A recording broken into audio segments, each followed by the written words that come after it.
everybody. Welcome back to my channel, and thank you so much for joining me for another true crime video. I hope you guys are all having a great day. Make sure you're taking care of yourself. Get outside, get some exercise, drink lots of water, especially if you are reading a lot of these true crime cases. They certainly do take their toll on your mental health. So make sure you guys are taking care of yourself. But today I wanted to talk about the Madeline Soto case. It's been about 2 weeks since I did my first video on this case, and a lot of things have surfaced since then, so I wanted to talk about it. Where to begin? So if you haven't heard about this case, just a quick summary.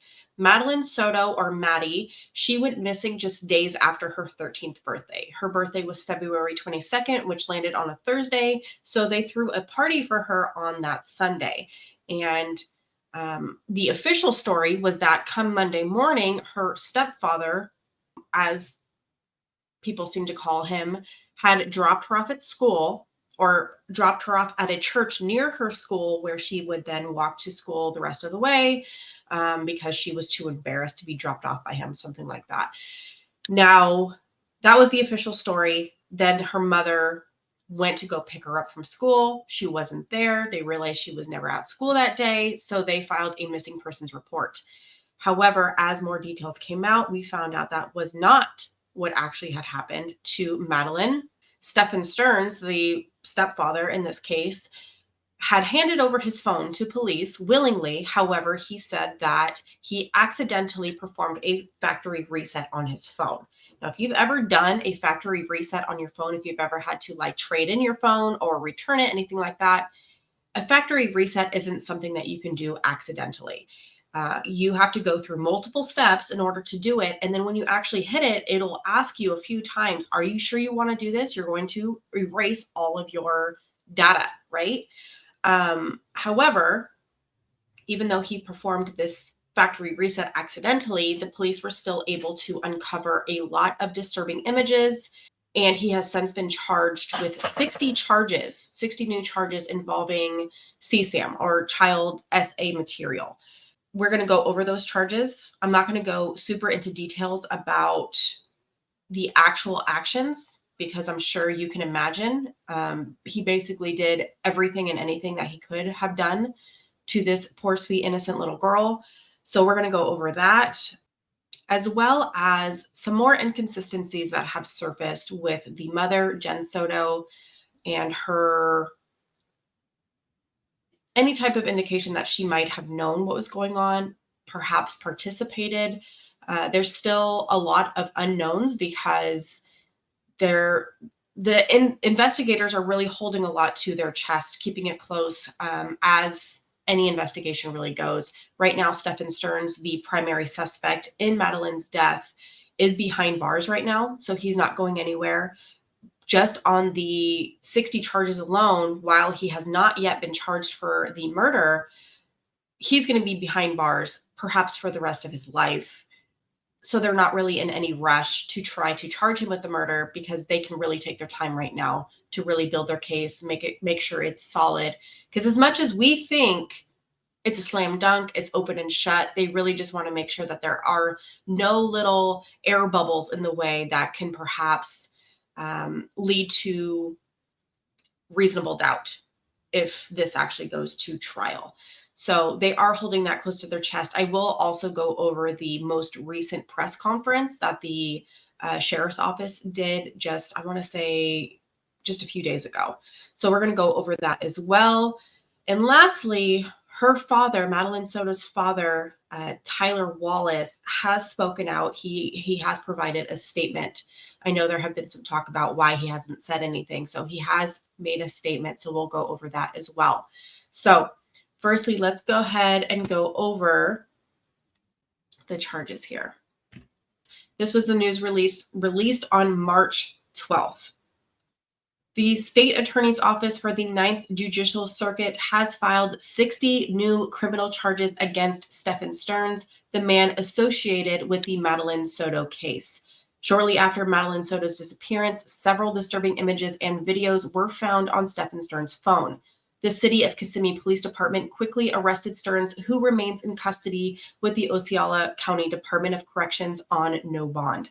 The investigation revealed more images and videos depicting criminal acts.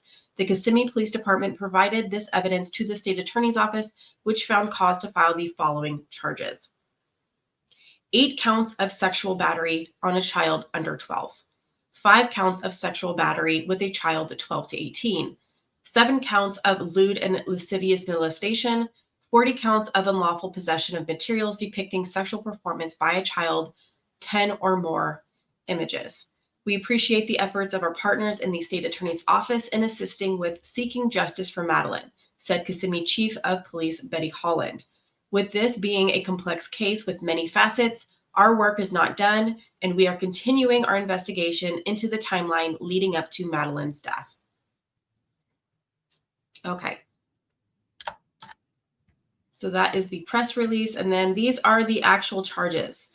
Again, I'm not going to go into all of the details because it's very disturbing. I don't find it to be necessary to go through all the charges. Like I said, you can really imagine what he had done to this poor little girl. Really the worst of the worst. But I am going over, so a lot of these charges are not just the acts, but him recording and having the images themselves was a crime on top of that. So he's being charged with the crime and then with having the images also as a crime. But one of the main things, so all of these, just having the possession of having these materials of what he was doing. Now I'm also curious how these images and videos were filmed, if they were on a tripod, if there's any indication that somebody else was holding that phone. Nothing in this is describing another person being there or a third party being there. However, if someone was just holding the phone, it would be hard to outline that there was a third party. Doesn't say that there is or there isn't. So we really have to see as more of this information comes out. But this is something here that really caught my attention. The charges that Stephan Michael Sterns, a person 18 years of age or older, on or about the 19th day of June, 2019. 2019.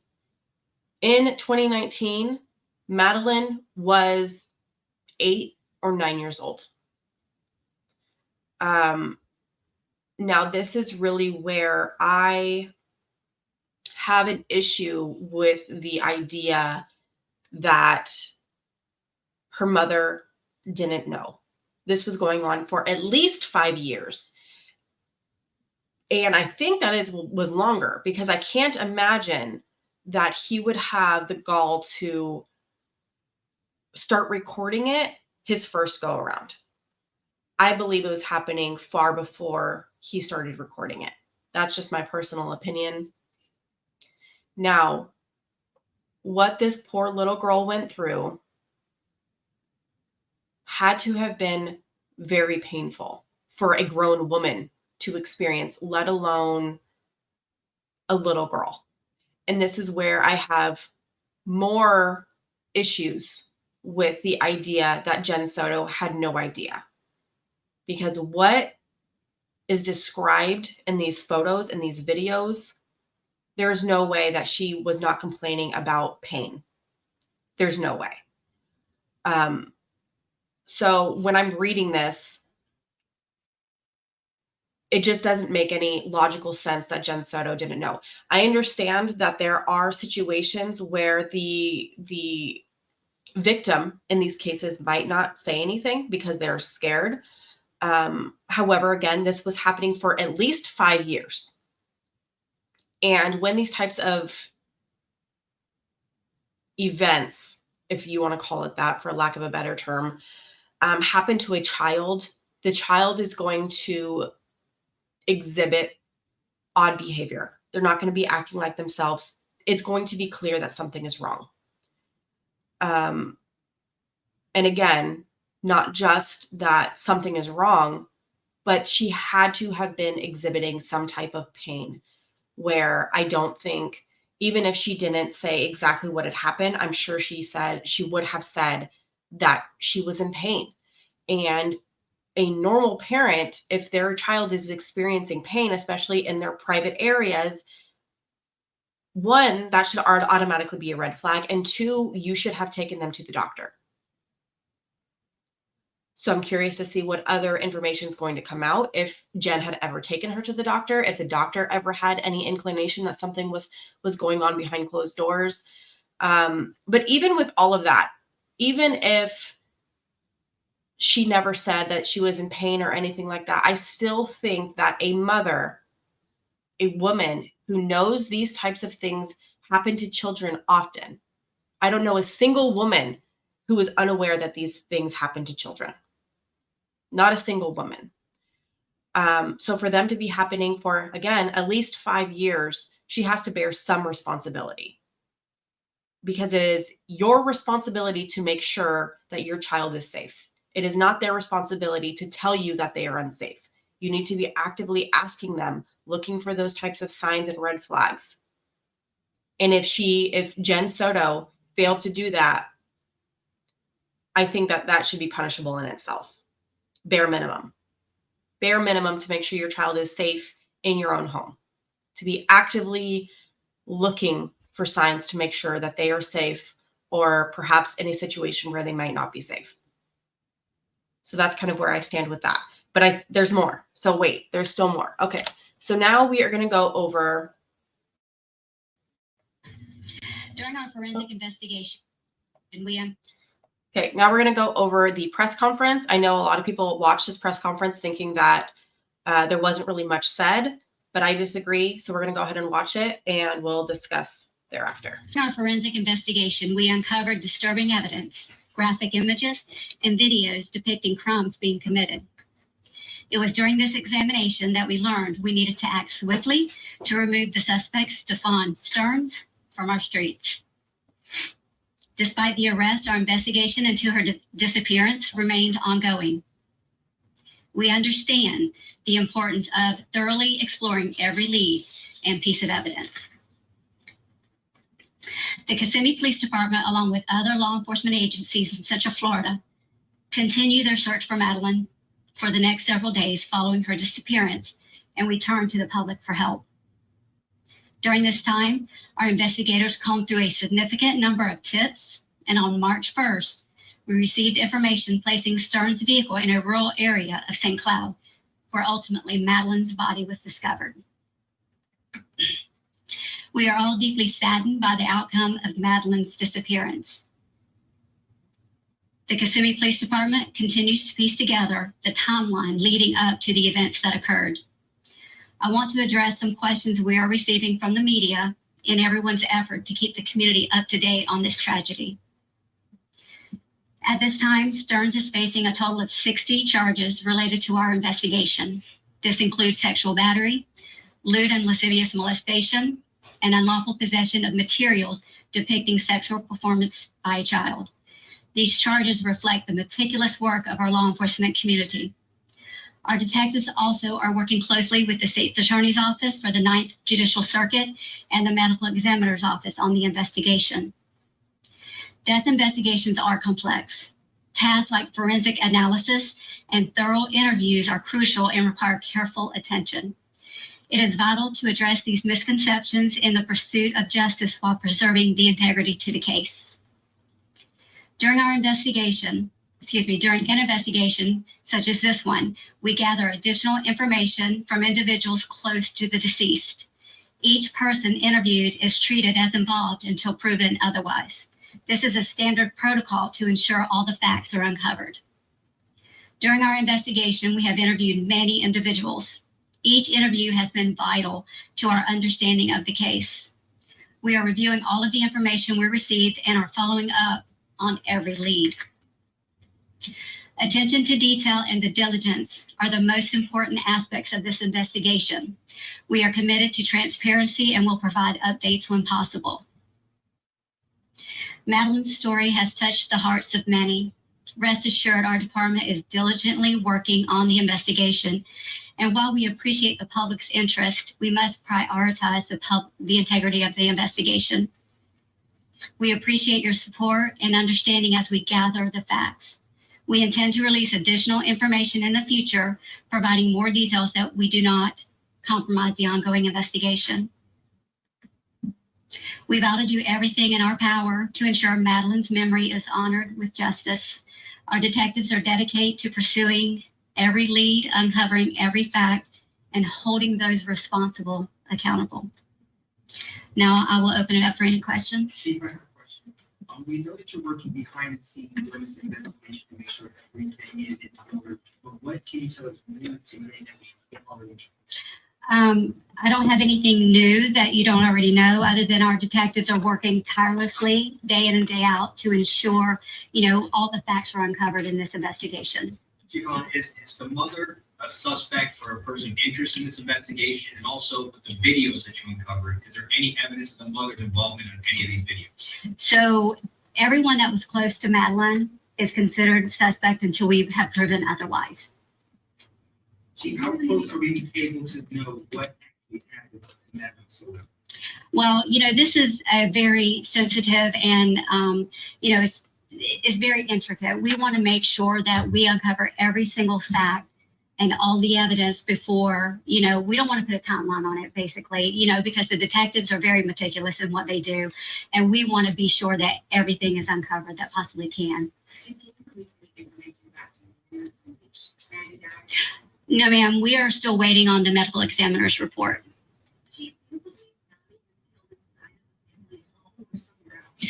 We're still uncovering all of those details. I'm not going to speculate on that until we have the facts. Can you tell us if Stephan Sterns acted alone in all this? We're still uncovering all the evidence. I don't want to speculate whether he was or not. We will wait until the investigation, is completed to make that determination. As Stephan Sterns said, he acted alone. And what has he said in interviews with you? Since we know he's in jail. Yes. What has he told you about other people's involvement, if any?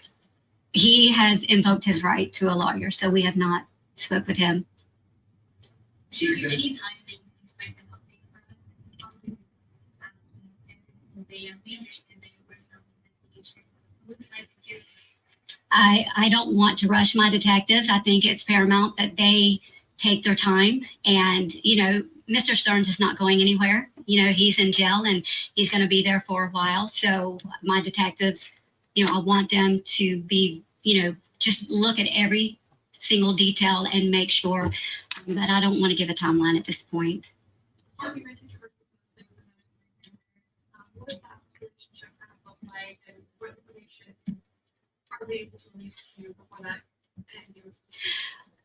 So not really. I wouldn't say that they've released an information. We depend on the medical examiner's report for our report. So we're going to have to wait until they release that report. Do you believe there are any additional data? No, it appears that this all was isolated to the home.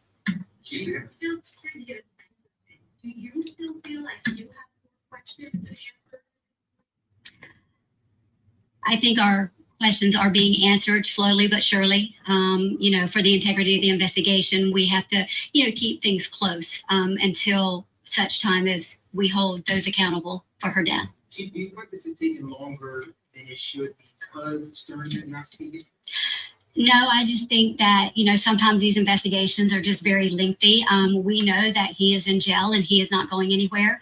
So the detectives are just making sure they cross the T's and dot their I's. They want to put together, a foolproof investigation. Chief, is the mother and the family members being cooperative and answering questions? Have they lawyered up? And also the father of Madeline, who is not a Florida resident, is he a part of this investigation, or at least being asked questions? We have interviewed all those family members that are close. Mother has cooperated. She did give us an interview. So there's, no one is not cooperating other than Sterns. We know that the crimes were committed in the home. We also have the date of birth of the person, but we have not confirmed that is able to confirm that information. Right. So all of the charges are with children under the age of 18, and they are protected. Their identity is protected under the law. It's been a couple of weeks. Nobody's charged for the murder of Madeline. Nobody knows exactly what happened to Madeline. We can expect it in a couple of days. Someone gonna face charge for the murder of Madeline Soto? When the detectives put their case together, like I said before, they want to ensure their investigation is tight. We're working, hand in hand with the state attorney's office to ensure, every piece of evidence is revealed and uncovered. So I can't put a timeline on when that might be. And Chief, with his cell phone, there's one thing I understand here. So he originally went to the Orange County Sheriff's Office. At least that's what we understand. He gave the cell phone to the Orange County Sheriff's Office. The Sheriff's Office then found something on his phone which led to an arrest. In the arrest affidavit for Kissimmee PD, it says he offered his phone freely to Kissimmee PD. Can you kind of explain how that happened? Because I just have a tough time understanding how somebody who's been arrested for something on his phone freely gives a phone up. Well, I don't know the intricate details of, I do know that the Orange County Sheriff's Office and Kissimmee Police Department were working hand in hand, during, the actual disappearance investigation. So I don't want to speak on exactly how that happened, but it's not uncommon for us to ask someone if they want to, give up their phone. Chief, is there anything in particular that keeps you up at night? Well, a lot of things keep me up at night. My takeaway from this is talk to your children, families, talk to your kids. Know that there are agencies out there, the abuse hotline, Help Now, that people can report suspicion to. And I would encourage mothers and fathers to have those conversations with the kids and be aware. Last question. Have you ever investigated this family before? Not for anything like this, no ma'am. I'm sorry, can you just confirm how long that relationship was, the mother and the stepmother? That is still being under investigation. We're trying to get the timeline for that. Chief, I have one more question. This is a case that became really big, out of nowhere for a lot of people, but what has the department learned through all of this so far? Well, this was a very tragic event. I think that, like I said earlier, it's up to us, up to each family member to have those conversations with your kids and report any suspicion of abuse to your school resource officer, to an adult that's a trusted adult, to any police officer that's out there. So just report it and let the law enforcement community investigate. Okay. Thank you. Okay, so that was the press conference. And while many believe that there wasn't really much said, I disagree. I think that what she had said during that press conference is really telling. First off, she used the term holding those accountable, which could just be just the way that she speaks, just generalizations. However, it kind of does insinuate that there might be more than one person involved in this specific case. I don't know. Maybe that's not something to read too much into. However, she also mentioned there was a reporter who asked if Jenn Soto was a suspect at this point, and she did not say no, which in earlier interviews, if I recall, they said that at that moment, Jenn Soto was not a suspect or a person of interest. And this interview, she is saying that everybody close to Madeline is a suspect until proven otherwise, meaning that Jenn Soto has not yet been cleared. She did not specifically say Jenn Soto was cleared. And I think that's very telling because they know what's happening in the media, at least to some extent. And they know that people are really thinking that Jenn Soto was involved. So the fact that they did not clear her name, I think it really says a lot. They also mentioned the medical examiner's report. Now in Florida, like she mentioned, she can't even really say that this was Madeline. Obviously, we can kind of put those pieces together with some common sense. But the medical examiner's report has not officially been released. I know in Florida, they have some protections for those when it comes to minors because, parents don't always want to see all of these details all over the internet for everybody to see. So I don't know if we'll ever get the full medical examiner's report. Hopefully we'll at least see the cause and manner of death. That really remains to be seen on what is going to be released. I know there is some speculation that Madeline might have been pregnant and that might have been the cause and why this all happened. Just another little opinion of mine, I guess. In one of the interviews that Madeline's mother was doing the day after Madeline disappeared, She mentioned that Maddie had a crush on a boy, and I'm also just curious if maybe Stephan was jealous that she was, going to be, that she's interested in another boy. Maybe he saw, I don't know if this boy was at the party or not. Again, this is all just me speculating, just throwing out some of my own curiosities. But I wonder if he had been at that party, maybe he noticed them flirting and he was jealous. That's a possibility. But yeah, I think a lot was said. Again, there is a lot of scrutiny for this police department, wondering why nobody has been charged yet. And they really are, I think, a major reason why they did this press conference is because they want to give some confidence into the public, knowing that they are doing everything they can. They're really just making sure that they gather as much information as possible before they make their official charges. Again, Stephan Sterns is behind bars. He's not going anywhere. All of those charges, I believe, are life sentences. He's not getting out of prison just for those charges alone. With that said, I'm also wondering if the death penalty is ever on the table, if they're going to use that as a bargaining chip to release any information that he has that somebody else was involved. Now, on top of all of that, I think this press conference can also put some pressure. If there is anybody else involved or anybody else had knowledge of what was going on, I think this press conference can really put some pressure on somebody who we think is involved or may have been involved or may have knowledge, and perhaps they will give this person enough rope to hang themselves. So that's also a possibility. They do have certain strategies in these types of investigations to try to get out as much information as they can and try to get people to start talking. So that can also be a huge reason as to why this press conference was necessary. I also apologize for the light going in and out. The clouds are kind of moving by the sun, so it's really messing with my lighting. So I apologize for that.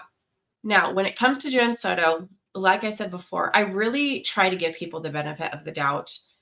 But as more is surfacing, I'm finding it difficult. And things aren't looking too good for Madeline Soto. Whether or not she knew, things just aren't looking too good. And I went over this interview in my last video. If you want to watch the whole thing, you can do that. I'm just going to go over a little bit of a clip right here. What was the last thing, I guess, the conversation that you two had with your daughter? We spoke about her birthday party. She had a birthday party on Sunday. She had a great time. I couldn't make it because I was working, but she had an amazing time. She was so happy with all her gifts. I told her good night, and yeah, that was it. I was the one who took her to school in the morning. That was my partner. Okay. So in this interview, this just happens the day after Madeline Soto went missing. She says that the last time she spoke to her daughter was the night prior when they were talking about her birthday party and how she had such a great time. And then she went to sleep, and that was it. However, I came across this portion of the police report. Let me get myself out of the way. This portion of the police report.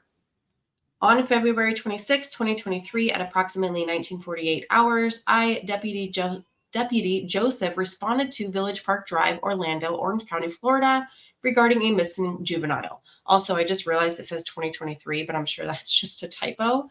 While on the scene, the step-parent stated he dropped off his daughter at school, and when the mother went to school, the daughter was not there. The parents searched within the neighborhood and places where the daughter may have gone. The parents could provide a location where the daughter may have been, but yielded negative results when deputies checked the area. The juvenile was entered into FCIC, NCIC, and emergency source as missing disabled. My investigation revealed the following. When I arrived on the scene, I spoke with the mother, Jennifer Lisette Soto, who gave me verbal and sworn written testimony. On February 26th, 2023, again, a typo, but this is the day that Madeline went missing. At approximately 0800 hours, Jennifer observed missing Madeline Soto getting dressed for school at 8 o'clock. She told police that she observed Madeline getting dressed for school. So again, in my previous video, I try to give her the benefit of the doubt. She mentioned something about we took her to school, and yeah, that was strange, but I kind of like, well, maybe she was just saying we because she sees her and Stephan as a unit. However, this is a completely different account. And if you're speaking to police about your missing child, giving them the correct information is vital to finding them, or finding out what happened to them. It then goes on to say that Stephan Sterns took Madeline to school, dropping her off near the intersection of Town Loop Boulevard and Hunters Park Lane at approximately 8:30. Jennifer went to Hunters Creek Middle School and attempted to pick up Madeline at approximately 1600 hours when she discovered Madeline did not make it to school. In an effort to find Madeline, Jennifer looked through the neighborhoods near Madeline's school and went to her mother's business office located at Village Park Drive. So the fact that she is saying that she witnessed Madeline Soto getting dressed for school at 8 o'clock is a huge problem, because they also said that they saw on footage Stephan Sterns throwing away items in a dumpster. When they retrieved those items, it was Madeline's school issued laptop and her backpack. So if Madeline was alive at 8 o'clock, when her mother said she saw her getting ready for school, why would Stephan be throwing her stuff away while she was still alive? That doesn't make much sense to me. I don't know a single parent who wouldn't make sure that their child had their backpack for school. Because if Stephan had already thrown it away at 7:45, but then he was taking Madeline to school, I would at least hope that her mom would notice, like, hey, you don't have your backpack on. You kind of need that, right? Just to add, there was this footage that showed Madeline in the vehicle with Stephan Sterns at 8:19. And they believe that Madeline had already been deceased at that point. So that would really leave a tiny little window for Stephan to have done what he did to Madeline without her mother knowing about it. So how I take this is that Stephan went to the dumpster, and this was all in the Village Park, or what is it? It's the Venetian Bay Village complex. So he takes these items and goes and throws them in the dumpster in the same like complex area. Then he goes back and picks up Madeline, because they say he picked her up for school around 8:20. But like I said, in that footage, police believe that Madeline was already deceased. So where in that timeline would he have had time to allegedly murder her and have her in the vehicle with him without her mother knowing about it? The one explanation I can think of is maybe he had drugged her. And hopefully when we see the medical examiner's report, maybe they will release that information that she was drugged. So maybe it looked as if she had been deceased at that point. He also mentioned in his interview that when they were asking, like, how did the morning go? He goes, oh, well, I drove her to school and she was asleep for most of the way. The drive from the apartment complex to the school is about 15 minutes. So it seems very unlikely that she would have been sleeping while on the way to school for 15 minutes. And then she just happens to wake up and says, can you drop me off over here instead of at school? Like, it just doesn't line up. Obviously, we don't believe what Stephan says, but it still leaves this very narrow window of when he could have accomplished all of this without her mother's knowledge. I guess, I mean, there could be a situation where maybe she had gotten up, gone to the bathroom, saw Madeline getting ready, went back and went to sleep. If she maybe was working a night shift, I don't know. There are some instances where maybe she didn't know. But the fact that she's giving two different accounts within 24 hours of each other is a huge problem. And if, let's give her the benefit of the doubt here. Let's say she had no idea, no inclination that anything was going on The fact that her story has changed is going to be a huge problem, because if she is not an accomplice, she will be a witness if this goes to trial. And if there is a discrepancy in her story, that could raise reasonable doubt in the minds of jury members. And that's a problem. This is why it's so important to make sure that your statements are factual. And the fact that she switched her story just 24 hours on the day that's supposed to be the worst day of her life, you would think that she would have the details pretty clear in her mind. I would hope so. So yeah, I don't know. As this is going on, it just seems like her inconsistencies are just a red flag to me. It's just giving me a very bad feeling, and something just doesn't seem right with this case. So again, we went over the fact that this was happening to Madeline for over 5 years. The gruesome details that were detailed in his charges tell me that Madeline was not only SA'd, but the extent would have left her in pain. It would have left her in pain. And I would imagine that as a mother, you would be aware if your child is in pain or something is wrong. Children display their emotions quite clearly, and it's very clear when something isn't right to this extent for as long as it was happening. I just don't buy that she had no idea. If she had no idea, then she must be a neglectful parent. That's the only situation I can think of. It's not like this happened, it was one time. This happened over 5 years, and that was just the time that he was recording it. I just don't buy how this could be happening under your own roof for that long and you had no idea. Additionally, I came across something that I thought was interesting. I came across this video on Dolly Warning of an ex-girlfriend, allegedly. This is her story. I don't know if there's truth to it. But sometimes in these cases, they get so big, people just want some type of like their 15 minutes of fame. So that could absolutely be what this is. But what she says in it, I still think it's worth noting. So let's take a listen to what she has to say. This is the ex-girlfriend of Stephan Sterns. Okay, so you say you dated Stephan Sterns.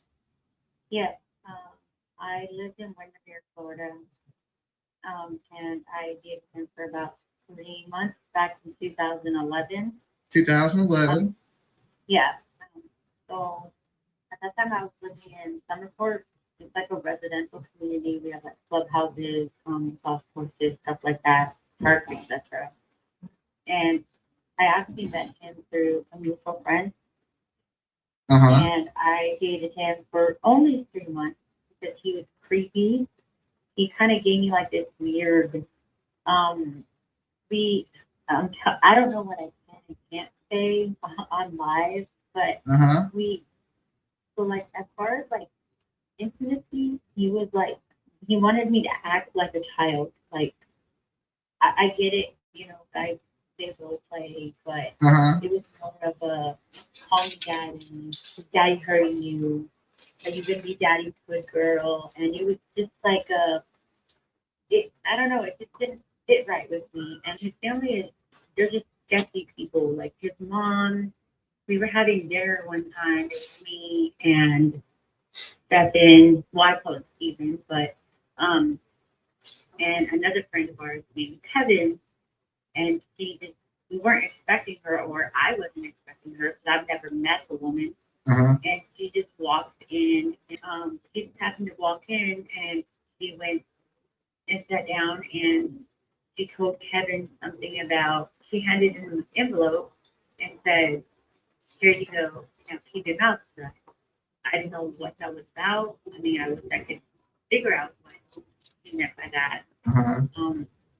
And then I hear people saying, oh, it's because he was dating a 14-year-old at the time. And, Kevin was his roommate when I started dating him. So not even 2 days after that incident at the restaurant. So you say that Stephen Kevin was dating a 14-year-old, or Kevin was dating a 14-year-old? No. Stephen Okay. apparently was dating a girl that was underage. And the mom was paying off the roommate. Yeah.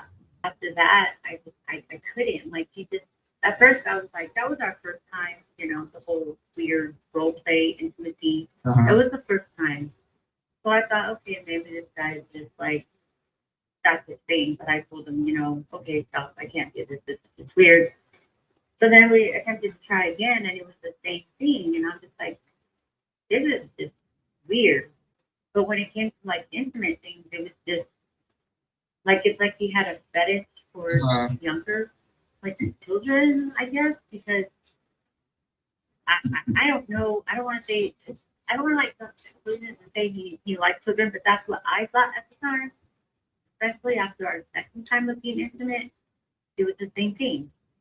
You know, he wanted me to act like a little girl and call him daddy, and there was, and the second time he was just like I said, he was very rough.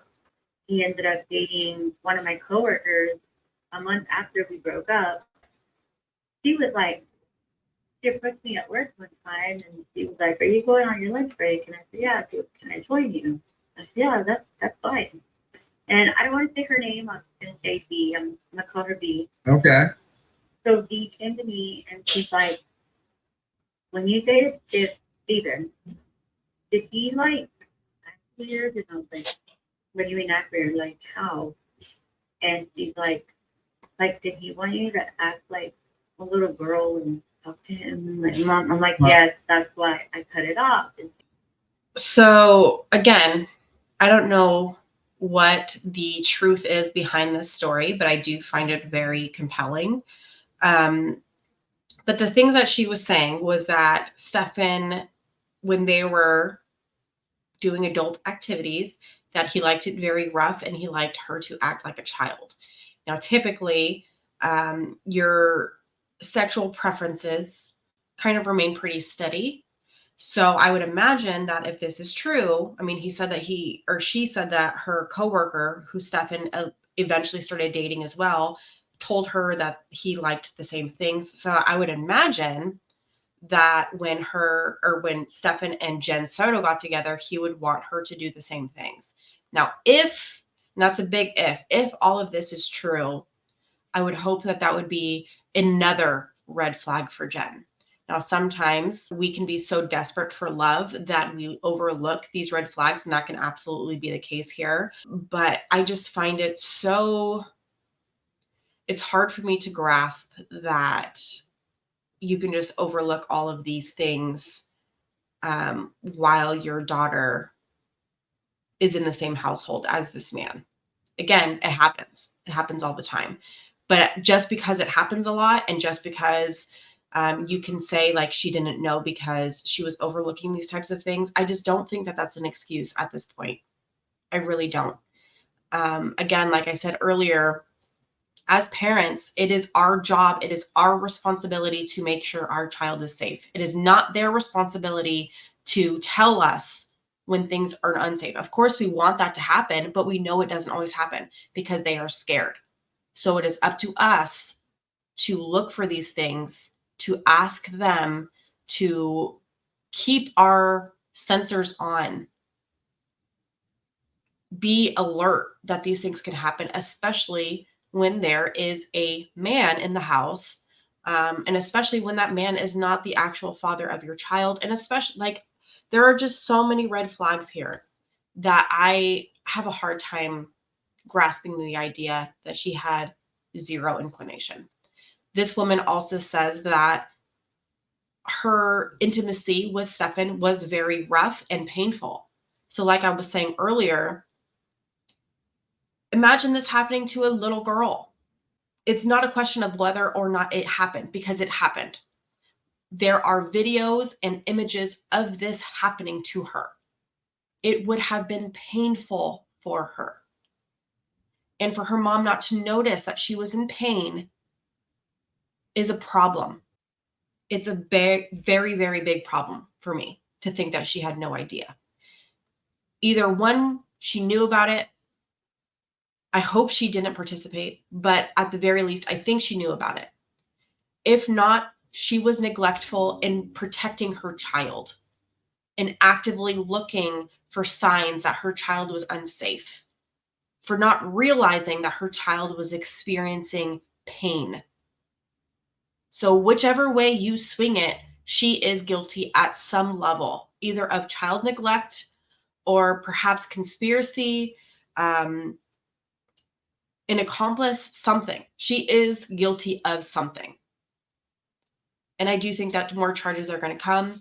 I am curious to see if Madeline maybe had told some of her friends what was going on. I'm curious to see if maybe Madeline might have kept a journal where she had maybe detailed some of these things that were happening to her. And I'm hoping that if any of those types of things surface, that she laid out the whole story. Sometimes children will go to their parents and tell them what happened, and they don't even want to believe it. They want to call them a liar. And listen, if your child ever comes up to you and tells you that something like this is happening, just believe them. Because more often than not, they are telling the truth. Most kids don't come up with these types of stories. So in this phone interview that Stephan Sterns' ex-girlfriend, allegedly, I don't know if this is true, but she mentions that Stephan was seeing a 14-year-old girl. And his mother apparently knew about it. I hope this woman, if everything she is saying is true, I hope she called this into the police, because that means that there are more victims. And with something as deep as this goes with Madeline, I don't believe that she was his first victim. So I hope that if her account is true, everything she's saying is true, I hope that she reached out to the police department and perhaps they can start doing an investigation on who this 14-year-old girl that he was allegedly dating, not dating because it's not consensual, that he preyed upon, is investigated further. So hopefully they're doing that as well. I also want to say that there's this video out there that a child predator is being interviewed, and he talks about what he looks for in potential victims. And one of the things that he looks for are single moms with their father not around. Because in most cases, if the father is around, then that's a threat, right? A single mom with young kids is usually what they look for.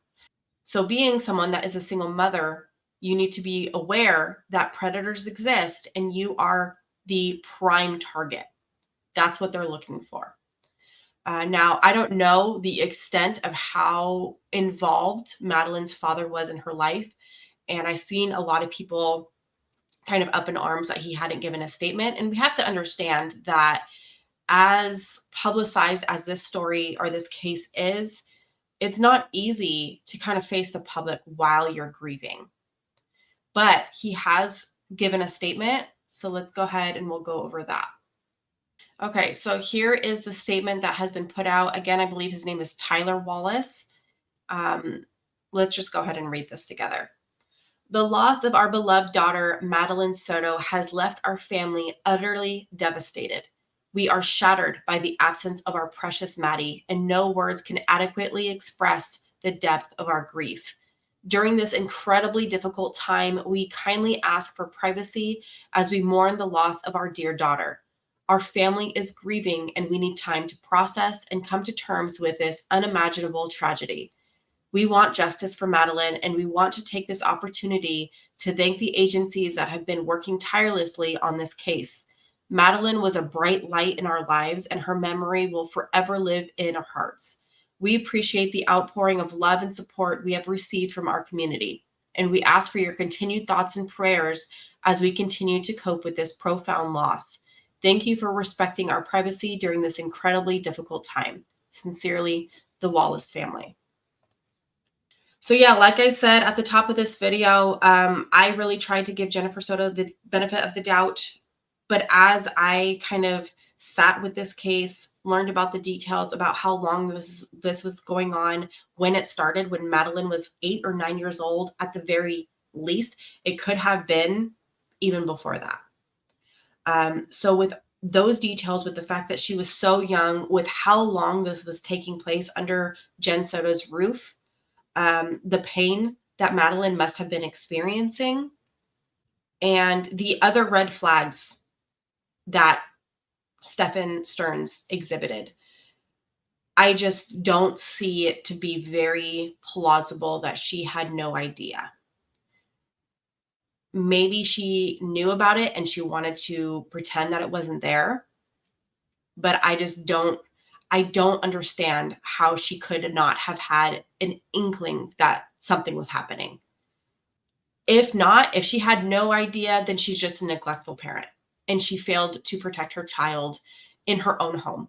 And again, I'm beating a dead horse here, but even that needs to be, you need to be held accountable for not protecting your child. And some people have said that maybe it's possible that Jenn Soto was a victim herself. And if that's the case, I can sympathize with that she might have been a victim herself. But that still does not negate you from your own responsibilities of protecting your children. It doesn't. And that might not be a very popular opinion, but this just is not a good enough excuse for not speaking out, for not doing something to protect your child. Put your child, if that's the case, if Jenn Soto really was a victim, then put Madeline somewhere else. If she couldn't leave Stephan herself, she could have at least put Madeline somewhere else with a grandparent, with her father, somewhere else out of the vicinity of this monster. Because if she had been a victim of Stephan, then she would have known the character that he is, the possibilities of what could have happened to her daughter being under the same roof as this man, as this monster. So again, in the worst circumstances, I still don't think that that is an excuse for not doing anything, for not protecting her child.